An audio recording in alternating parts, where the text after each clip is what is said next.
ئامادەسازی تایە کە هەماهەنگیشی تەواو هەبێت لە بینی وەزارەتی پێشمەرگە و هێزە ئەمنیەکانی عێراق بەتایبەت وەزارەتی بەرگری لە هەموو بابەتەکان و لەسەر هەموو بوارەکان.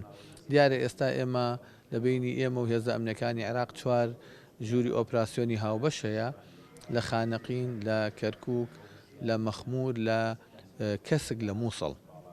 دیارە ئامانجیکەمان هەنگاوی دووەممان ئەمانەوەی هێزی هاوبەشمان هەبێ لەو ناوچانەی کە فەراغە بۆشایی هەیە لە بینی ئێمە و هێزە ئەمنیەکانی عێراق بۆ ئەوەی بتوانین فرسەت لە گروپە تیرۆریستەکان بسێنینەوە و نێڵین ئەوانە بتوانن کردەوەی تیرۆریستی بەرامبەری هێزە ئەمنیەکانی عێراق و هێزی پێشمەرگە بکەن.